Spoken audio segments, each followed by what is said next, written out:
Beloved brothers and sisters, nothing is impossible for Allah. We believe that Allah creates from nothing. He doesn't need a thing to create. When He created man from dust or sand or soil, He did not need to use that to make man. He didn't need it. He could have created us from anything else or from absolutely nothing.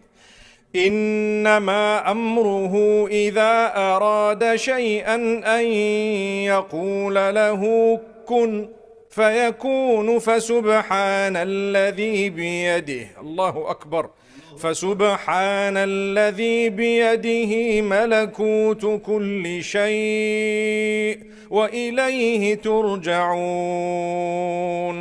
Indeed, the instruction, the command of Allah when He wants to create something is be, and it is. So glory be unto Allah, who is the owner of absolutely everything, and everyone and everything is going to return to Allah. That is your Lord, mine. People say that we don't believe in a maker, astaghfirullah. We don't believe that there is a deity, a supreme deity. We are here coincidentally.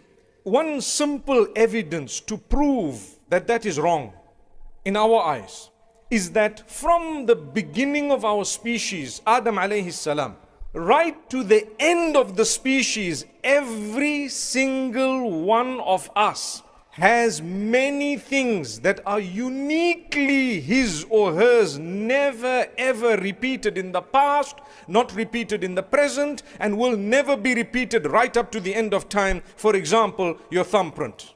Every finger of yours is uniquely yours. No one has had your fingerprint from the beginning to the end. No one shall have it. Another thing, your iris print, uniquely yours alone. They can identify you without a blunder, never a mistake in it, not one. There is no chance. If we were here coincidentally, surely coincidentally there would have been 2 or 3 people with the same iris print, right? Surely there would have been a few more coincidences that have occurred. My brothers and sisters, let's not be fooled. We believe in Allah. We believe there is a maker. We believe that He alone deserves to be worshipped, because we know on the day of Qiyamah and judgment we will be standing with our accounts in front of the Almighty, and there can never ever be a fraction of a doubt in the identity of who is this. Not at all. You did your a'mal, you did your deeds, right? Imagine if there was a doubt, was it you or someone else? That's why if your fingerprint is not good enough, your iris print. Let me tell you what else. The way exactly your hair grows and the exact way that it's all set in your head is all unique. It's just you and yours. We can go further and beyond to see the qudra and the power of the Almighty by looking at the animals. No 2 zebras have had same stripes from the beginning to the end. No 2 giraffes have had the same spots from the beginning to the end. No 2 cheetahs have had the same spots, or leopards or tigers have had the same stripes, or whatever else it may be, from the beginning to the end. فَسُبْحَانَ الَّذِي بِيَدِهِ مَلَكُوتُ كُلِّ شَيْءٍ وَإِلَيْهِ تُرْجَعُونَ. Glory be to Allah. All praise is due to Him who created absolutely everything in such beauty, such perfection. To Him returns absolutely everything. Now, my brothers and sisters, when we realize the greatness of Allah and we realize how sophisticated man thinks he is, yet it's not even the beginning of sophistication. When I was young, and I'm sure many of you, when you were younger, we used to get excited because there was a time when we would phone overseas only via an operator. When they decided to do away with the operator and you could dial yourself, we got excited. Wow, advancement. Compare that time to today. What difference is there? Subhanallah, today a press of a button and you can talk to someone, see them at the same time and hold the phone without a cable. For us it was more like something of a fantasy, or something that wasn't even there, that we couldn't even imagine would occur. May Allah subhanahu wa ta'ala grant us an understanding. And Allah says on top of that, man has been given knowledge. Without a doubt, Allah gave man knowledge. عَلَّمَ الْإِنسَانَ مَا لَمْ يَعْلَمْ. Allah taught man what he didn't know. So what did man do? Well, how many years have we been in existence? We don't even know. We can't even count. We won't even be able to go back. There is a difference of opinion. How many human beings were there? Exactly how many years ago did Adam alayhi salam be on earth? We don't know. There are estimations. Perhaps people can calculate, but certainty, no one knows. Imagine you don't even know that amount. I don't even know that. No matter how sophisticated we've become. And I tell you, over thousands of years, think of something I want to tell you today. These facilities we have are a big, big gift from Allah, but they are a responsibility as well. Do they bring you closer to Allah or do they take you away from Allah? And I tell you why. Who was the most loved to Allah from all creation? Say the name. Nabi Muhammad sallallahu alayhi wasallam. Not only him, but all the other messengers of Allah, may peace be upon them, lived at a time when there was no electricity, there was no running water, there was no internet, there was no technology that we know now, no motor vehicles, no aircraft. There was nothing of that. For Allah to prove to you and I that if that had had any value in the eyes of Allah to draw you closer to Allah in any way, shape or form, the first person who would have had it would have been who? Muhammad sallallahu alaihi wasallam. So what we have is nothing that you need to be excited about if it is drifting you away from Allah. All this facility for man. Imagine a running tap. What do? We get up and we turn on the tap. Do you know it did not exist at the time of Nabi Muhammad sallallahu alaihi wasallam? There's no running water like this. It was tough. How do they drink? We have purified water, water purifiers, this and that, everything. How did they survive for centuries? Come on, man. Millenniums, one after the other. They survived with what? You sit and wonder, they probably drank water that might have looked a little bit like tea for us. And by the way, tea is something relatively new. We can't do without it, man. Don't have my tea, I get a headache. Talk about myself, by the way. May Allah grant us ease. Thank Allah for the favors. But remember one thing. Allah exists, number one. Number two, your life is very short. And so is mine. Extremely short. You have to go back to Allah.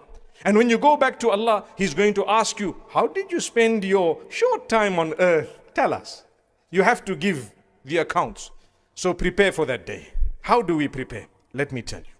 Each one of us has been gifted and blessed by Allah in a unique way. Every one of us has a gift of Allah. Some people, mashallah, they are extremely intelligent in one particular field. Allah gave them that. Some others, perhaps Allah gave them something else. A lot of intellect. Some people are brilliant in Quran and tafsir. Others are brilliant perhaps in something that Allah's blessed them with. A doctor, medicine, mashallah, beautiful. Someone else has a lot of wealth, for example. Someone has...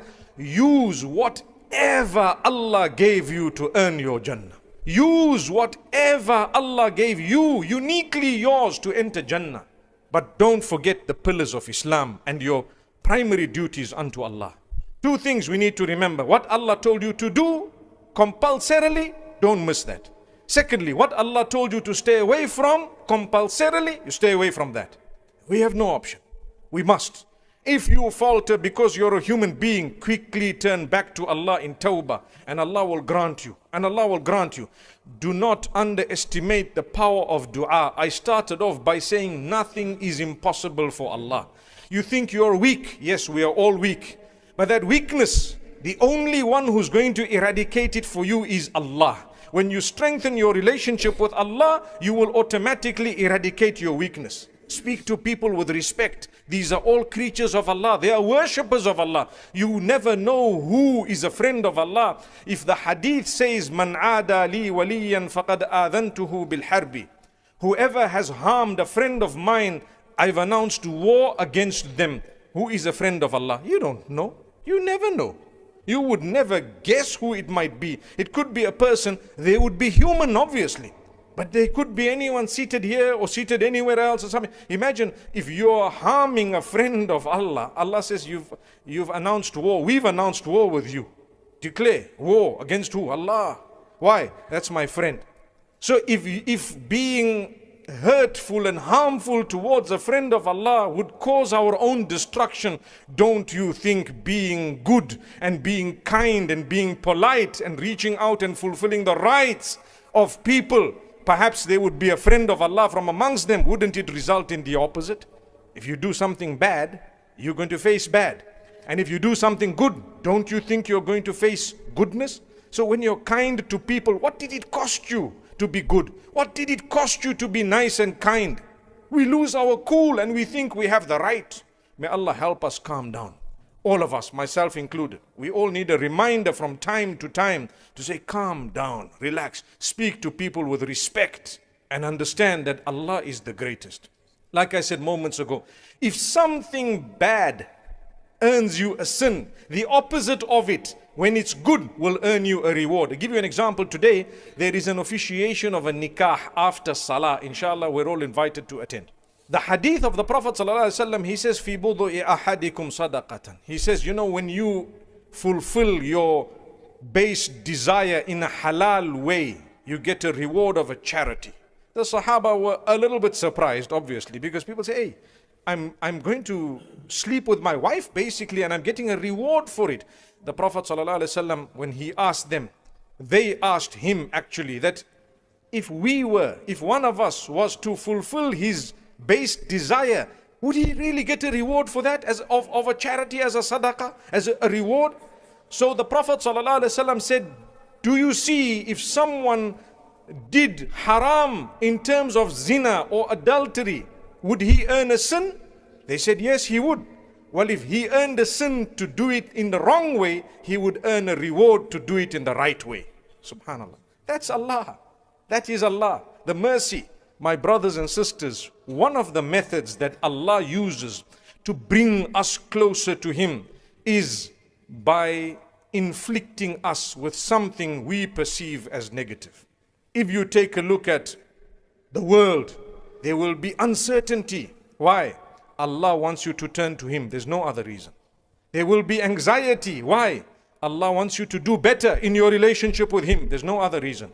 There will be health problems. Look at this virus that came in. What was the purpose that it came in? There's only one purpose. There's no other purpose. Allah wants you to come closer to Him. No other reason.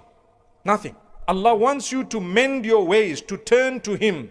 When you don't know what's happening in your business, or there's anxiety or a massive loss or something burned down totally, there is only one reason for a mu'min. Allah wants you to come closer to Him.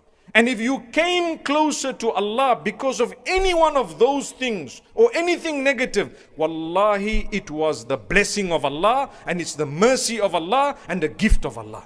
If your leg was amputated and that made you repent to Allah, what was that?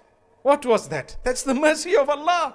But if Allah blessed you and gave you and did everything for you and you passed with flying colors and you've got authority and you've got good looks and you've got lots of knowledge and you've got lots of this and whatever else it may be, if that drifted you away from Allah, it cannot be the mercy of Allah. So understand the favors of Allah and let it bring you closer to Allah. How do I come closer to Allah? I do better in my salah. I do better in my tilawah of the Quran, which is the book of Allah. The most powerful word in existence is Kalamullah.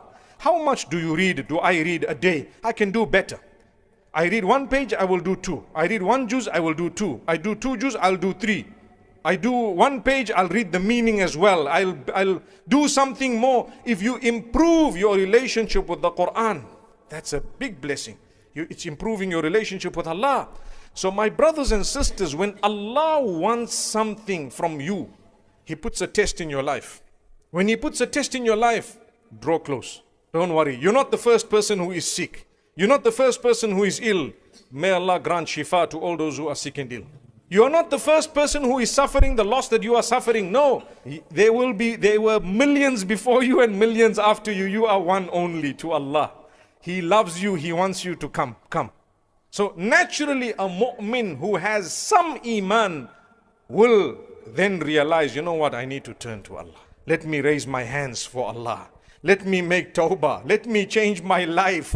Let me do something better. This is Allah calling me, literally calling me through these issues. And I promise you, the doors begin to open one after the other. Never give up on dua. Nothing is impossible for Allah. Look at what Allah says in the Quran. He is the one who responds to the one in distress. Who is there besides Allah who will respond to the one in distress?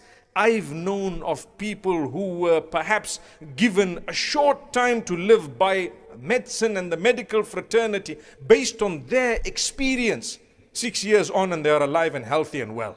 Why? أَمَّنْ يُجِيبُ الْمُضْطَرَّ إِذَا دَعَاهُ وَيَكْشِفُ السُّوءَ وَيَجْعَلُكُمْ خُلَفَاءَ الْأَرْضِ. Who is there besides Allah who responds to the one in distress when he calls out? You are totally helpless and you say, oh Allah, there is nobody and nothing and not me and not any power on earth that can help me right now besides you, oh Allah. Allah says, I listen to that. I listen to that and I respond immediately. And He is the one who makes us inherit the earth. Allah says, ilahum ma'allah. Is there any deity besides Allah? It's Allah alone. قَلِيلًا مَا تَذَكَّرُونَ. So we turn to Allah. Let's invest in our relationship with Allah. Invest in it by making an effort. Salah is very important. I have found something. If you want your life to change, 5 salah. And you do it enthusiastically, happily, come a little bit early, fulfill your salah and go back. That salah itself will help you to stay away from haram. It will increase your goodness. It will increase barakah in your family. And the same way you invest in your relationship with Allah, you must invest in your relationships within your families. You have a wife. You have, for example, brothers and sisters, your parents, your children. You need to invest in the relationship, your time, your effort. You need to teach them a word of goodness, or you need to at least mention brilliant words. When you invest in a relationship, it will blossom, starting with Allah and then everyone else. Don't think I'm suddenly going to have a good relationship with my children or with my spouse when you barely talk to them. In the new generation, we have to speak some beautiful, sweet words to our spouses every day. Very few take heed. May Allah subhanahu wa ta'ala grant that to us. If you don't, it's like a little qiyamah.